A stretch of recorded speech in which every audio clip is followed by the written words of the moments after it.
Welcome back into 2020 Bridge Builders virtual conference. It's been a great day, and now we want to have conversation with two of the parties that the vision and the implementation behind the vision, our CEO, Bill Wells, and our Financial Wellness Director, Jackie Johnson.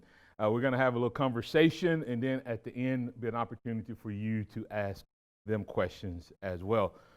Bill, we'll get right into the conversation. Why have you chosen, or why have we chosen to invest in the faith, education, nonprofit community sectors when most financial institutions look at these particular categories and they're not really high up on the priority list?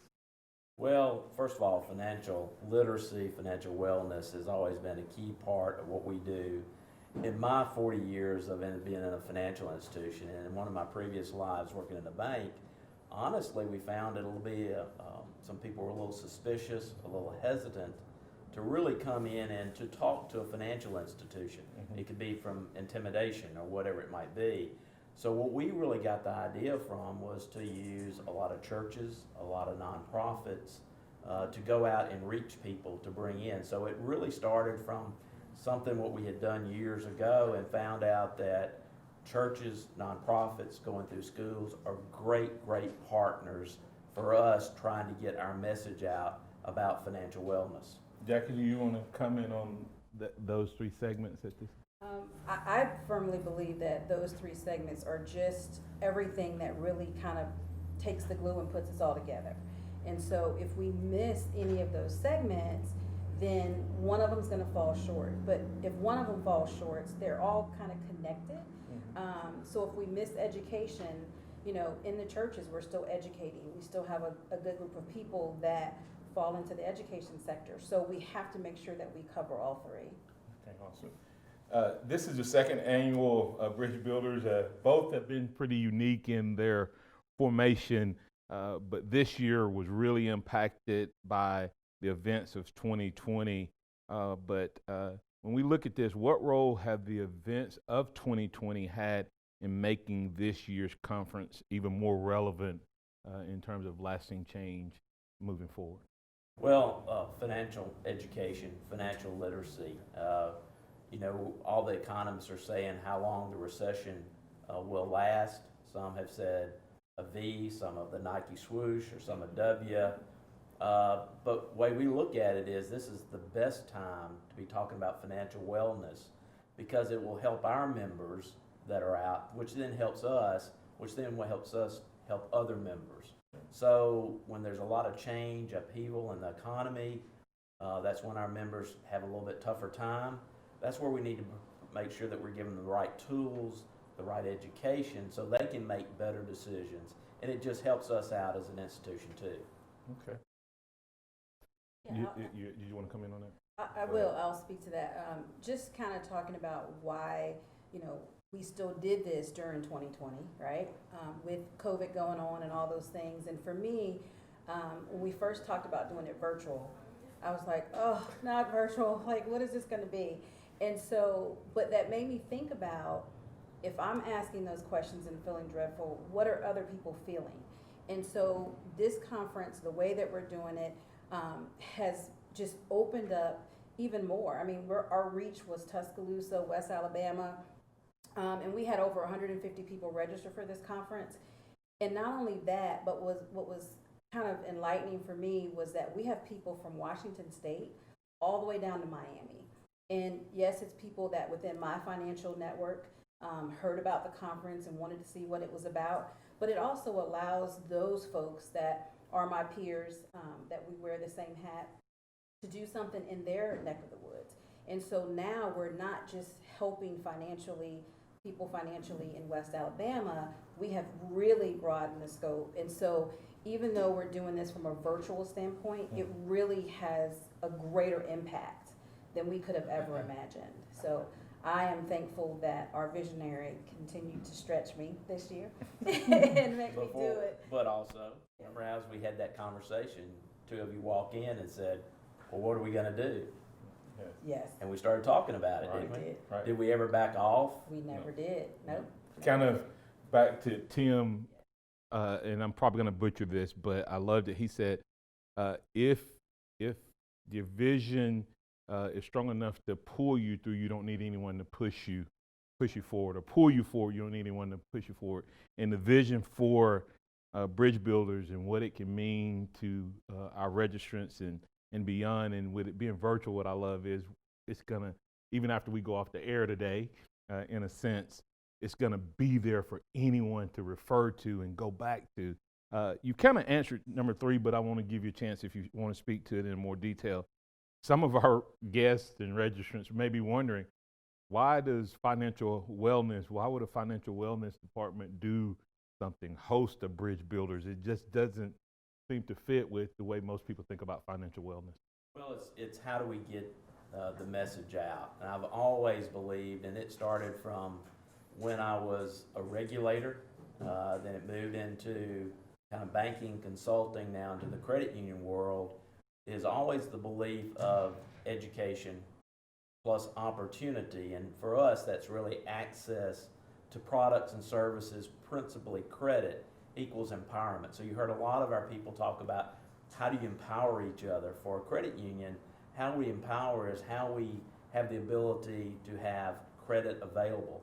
And then how do you use that properly so that it's continuing to be available so that you can continue to use it during tough times like this. So it's just a way that I believe is central to the credit union movement of who and what we do, and it just kind of really fits in well for what our mission statement is as an institution. Yeah, it's kind of funny as we think about, we say financial wellness, and people may not be connecting that our breadth of financial wellness, and we're gonna have Jackie explain that a little bit more later, but it's so much deeper than just giving you financial information. And that's part of the problems that I see a lot of institutions.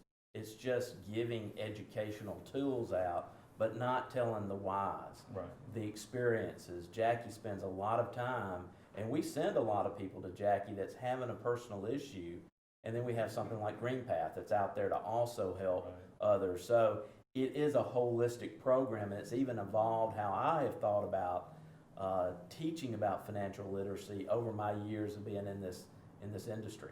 Absolutely.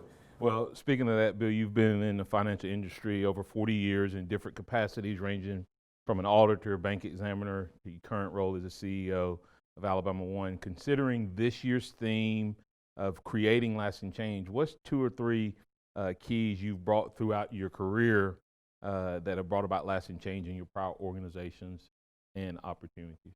Well, I have heard some of this before as we sit down and talk. Part of it's discipline, focus.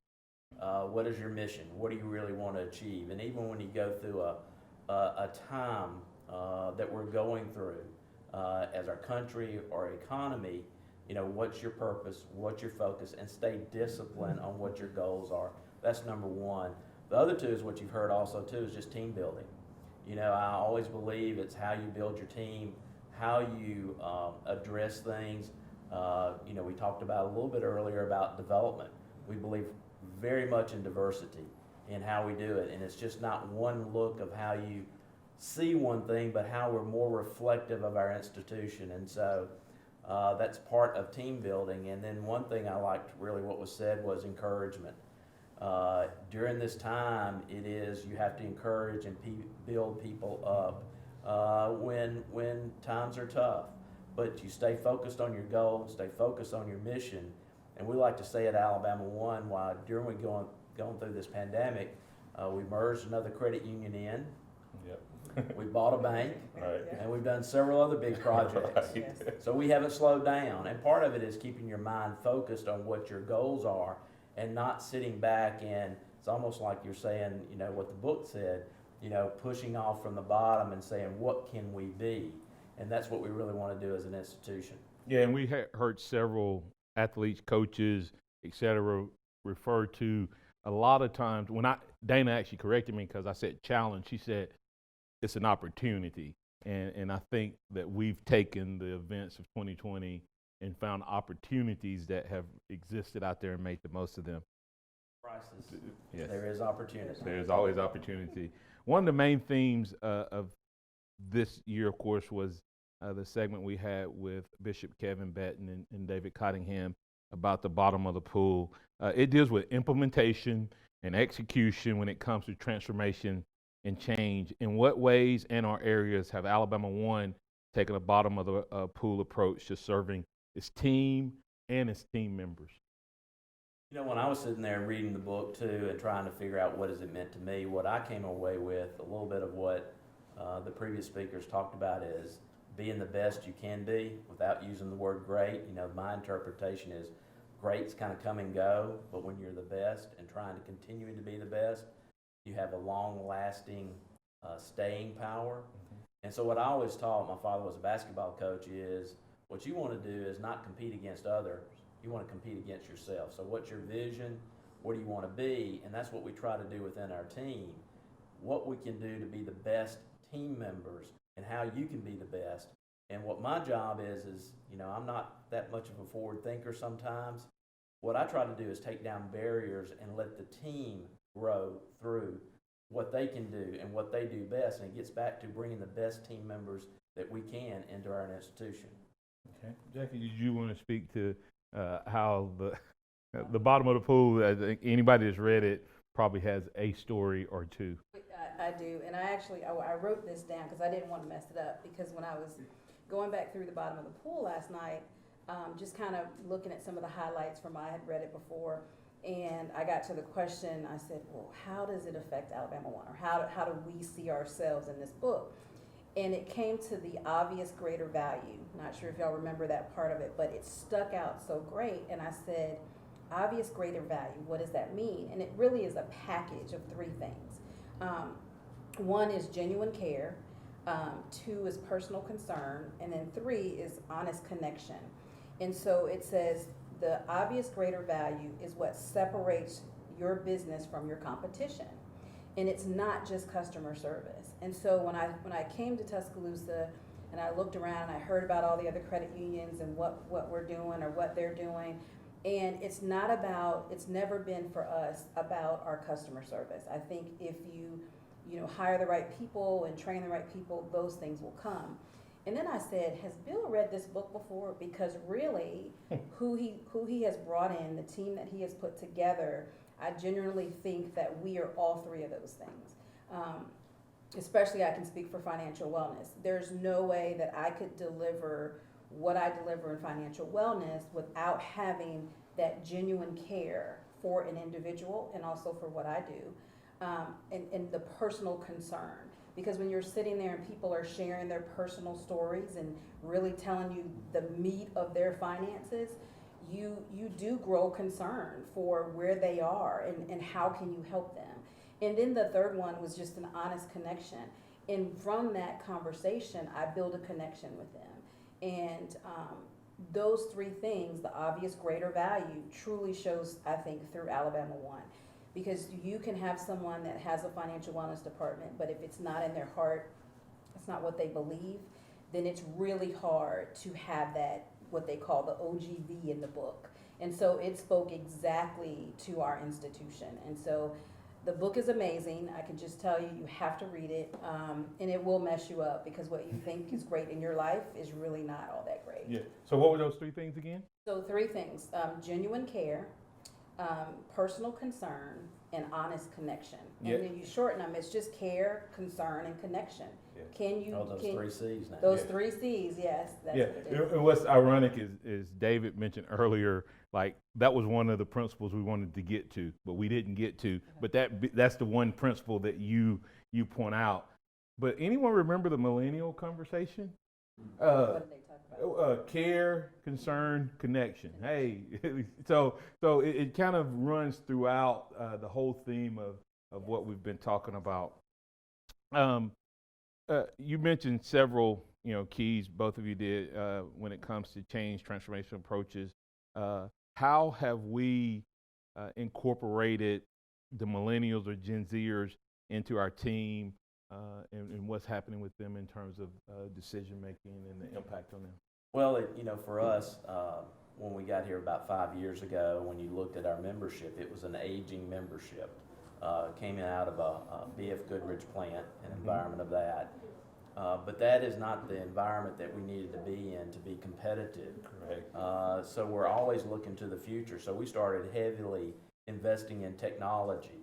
And the way I look at it is, I think a lot of institutions, and I'll speak mainly to financial institutions, really look to others that, to what they may want to do.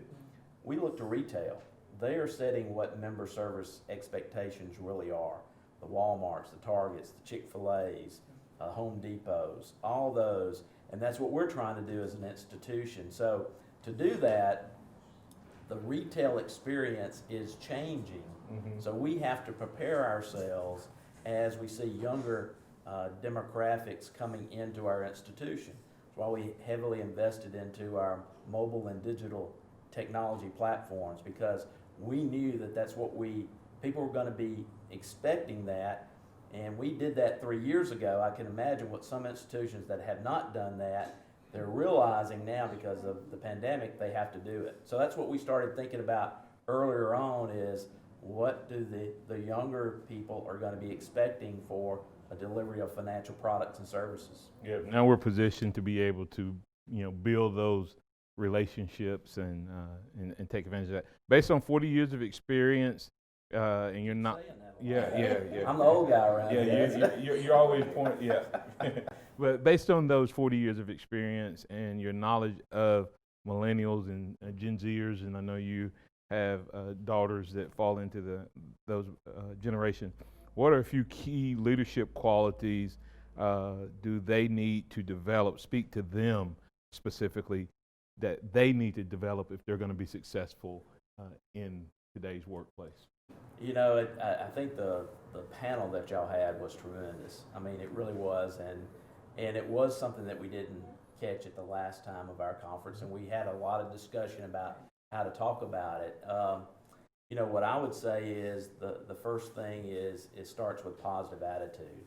It's smiling, direct eye contact, communication, just how your attitude affects you so much of what you do.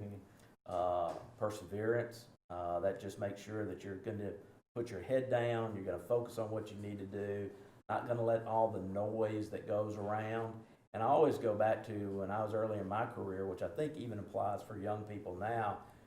I didn't compete with other people around me. I competed with myself. I kind of had a view of what I thought I should be, and I always was competing against that vision of what I had of myself. And so I was always challenging myself. If I was a young person, that's what I'd be doing that also too. And probably the final thing that I'd say, there's a ton of them, because you have your list of P's that we go through, but problem solving. I see a lot of times people will talk about, well, I got a problem, and then they come to you and expect you to fix it. What I've always found in my career, and it even plays well today, is yes, there's a problem, but here's the solution. It means you're thinking through what the corrective action is. It also shows you're taking accountability for what that problem is. So come back always with, yes, here's an issue, but here is my plan. And one of the people that talked about earlier about mentors, that's how you can start a dialogue, especially at work. Here's an issue, I have this, here's a plan. Where you start that dialogue between team members, especially someone that's been in the experience, has experience or been in the profession for a while. It just builds you up and tells you so much that you need to know, and gives you kind of a little different perspective of how to approach it. Yeah, and that is such great advice. And to that, competing against yourself, if you look at all of the great athletes, that's easy to pick out, their consistency in their performance doesn't matter who they're playing. They play the same week in, week out, day in, day out, because they're not competing against that team they're playing, so they don't have these high highs and low lows, and it's sometimes hard to learn that as a young person. Closing question for you, Miss Jackie. Describe, and I know this doesn't seem like that big a deal, but describe to our listeners and our guests why we focus on the term financial wellness and not just on financial literacy. Sure. So I think first we need to, and Bill has done a good job earlier of kind of defining the two. And financial literacy really is just that. It's education. We're we're equipping that individual to really understand, you know, basics. What's a budget? What's your credit? What does that look like? How do you work through those things? And all of that is fine. We all need the education. You know, I hear time and time again when I do different seminars, wow, I wish I'd have had this when I was a kid, right? I wish someone would have taught me this or made me understand credit and why it's important and how it works. And so they're saying they miss the education, which then stems to why their financial wellness or their well-being is not where it needs to be. Because if you don't know, it's kind of hard to implement what you don't know. And so first you have financial literacy, which is the education of your finances. And then financial wellness comes into play where now that you do know, how do you put that into play? How do you put it into practice? And not just once, but over and over again until you basically begin to live and have that financial well-being.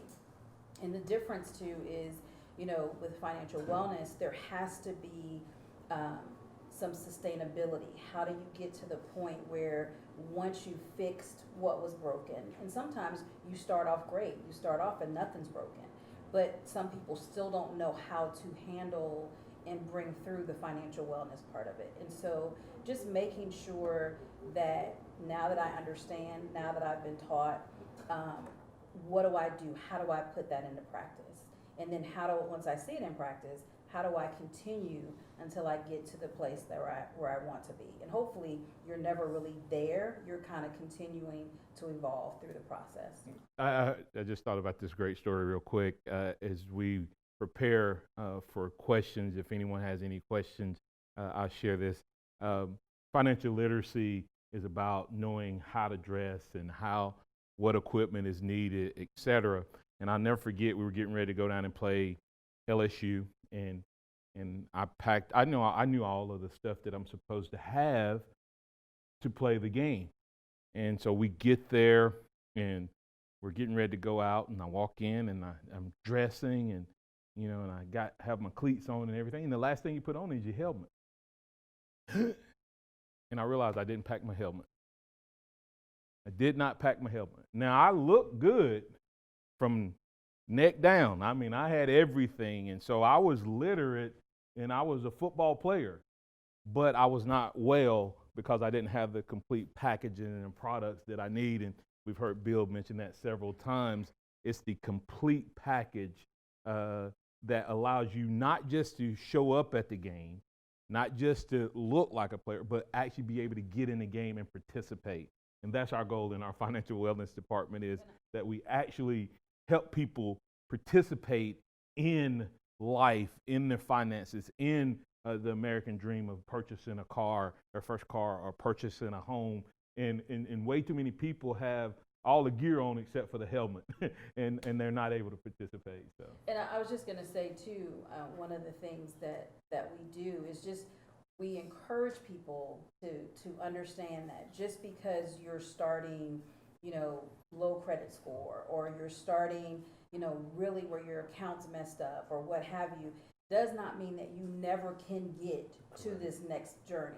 And so the beauty of it is, and I tell this story all the time, and I've told it so many times, I think at every seminar, people probably around town know my story, but I told the story of how when I came out of college, and you know, in college, everybody gives you a credit card. You go to this table and you get a t-shirt and you get credit cards.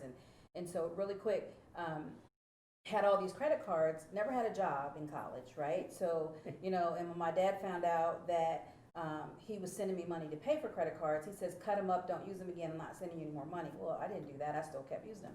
And so coming out of college with what I would consider a horrible score, because it was, in banking, right? And I go to get my first job, and the guy says, you know what, we would love to hire you. You know, your transcripts look great, you come highly recommended, but your credit score is horrible, right?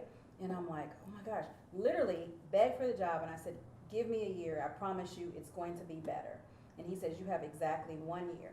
And from that point, I learned that just because you're here does not mean you always have to stay there. Exactly. There's ways. And so I tell that story very transparent. transparently, because I believe that if you just have someone that believes in you and shows you and gives you the tools to equip you and empower you, that you can go further and your credit score can be better and your financial life can be better and there's less stress. And so during this time of 2020 and COVID and all the things that are happening, we are turning some great stories in, great testimonials. People are still coming through, and so I just say that there's always ways to do better, and I'm here and we're here to help, and so that's what financial wellness is. Yeah, and by the way, the story that someone had my helmet.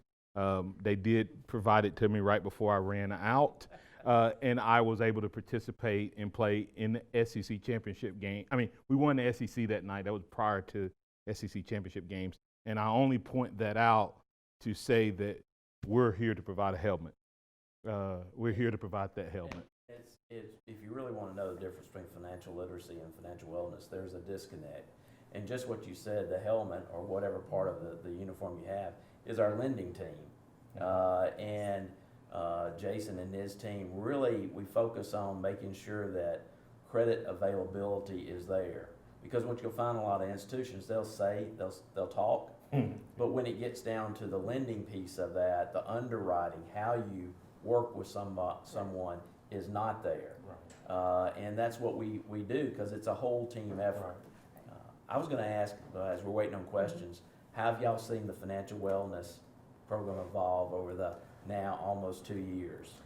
Oh man, it's yes, it has evolved. It's amazing. I think about the first year coming in and just out in the community doing lots of seminars and speaking to people and then going into, and Martin and I had a conversation one time and I'm like, gosh, I mean, like, these people come and they talk to me, but they just don't do what I tell them to do, and then they drop off the face of the earth. And Martin said, keep going.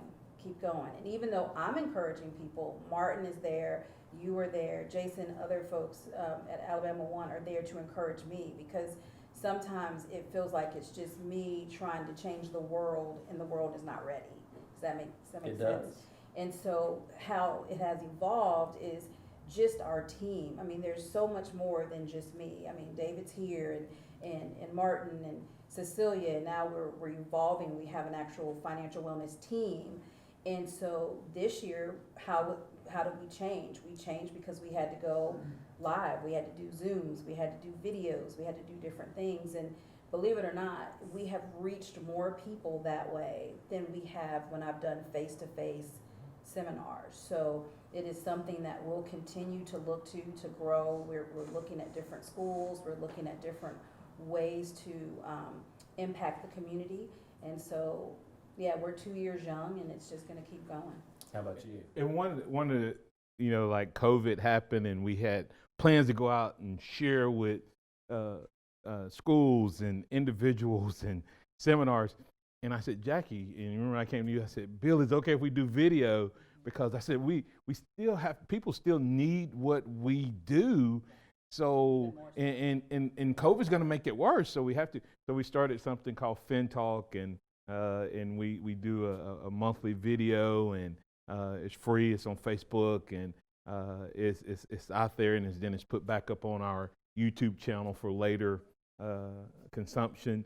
But to me, Bill, I look at it where my mind has just absolutely, I guess, exploded in terms of financial wellness, is I've listened to the BLM movement. I've listened to people say, man, I need opportunity. I've listened to people struggling, and I'm like, this is it. Financial wellness is the answer. If you want to equalize things, you want to help people, man, if you create an environment where they can participate in America, and whether we like it, love it, or hate it, if you are not participating from an economic standpoint, you do not feel connected in this country. You feel disenfranchised. I don't care what your race is. I don't care what your age is. I don't care where you come from. If you do not feel like you have an opportunity or a fair shake in it, whether it be in the job market, whether it be in terms of purchasing a home, a car, etc. And to me, financial wellness, what we're growing into at Alabama One, is absolutely bridging the gap. And when we say that, it's not just words for us, bridging the gap between those who are disenfranchised, whether it be through their own mistakes or through unfair practices or anything. How do we build a bridge to educate them, empower them, equip them, and engage them so that they'll walk across that bridge, but also how do we walk across that bridge and provide information back if they don't have the resources to get there. So to me, I'm like a kid in a candy store when it comes to financial wellness. I think it's just getting started, and these conferences and opportunities to do this. I mean, it's a passion, it's a ministry, it's a mission that I believe is what America is crying out for, no matter which group they fall into. Because I remember when we came in, you came in as a director, volunteer, and then you ended up, being over our insurance agency. But remember how we sat around as a group and we were talking to all our people, and you said, "Well, Bill, you're talking more than they're really coming back." And Right. I said, "Watch, over time it'll evolve, it'll grow." Now, do you remember us coming in last year and Yes. talking? Yep. So where is it now? Who's leading it? It's Jackie and myself, and it's like I said, I'm a kid in a candy store, so I love it. So, do we have any questions at this time? Anyone have any questions? Does anyone here have any questions from those who are present? All right. Thank you so much. Thank you, Bill. Thank you, Jackie, for this. Before you go, Go ahead. these two have done just a tremendous job with this, and I go back to problem solving. When we saw COVID coming in, I had my idea that we were going to go virtual, but who came in with the idea before I could say it? You two. That's what it's all about. That's what it's all about. Thank you Great for the job. opportunity. Thank you. Great Thank you job. for the opportunity. All right.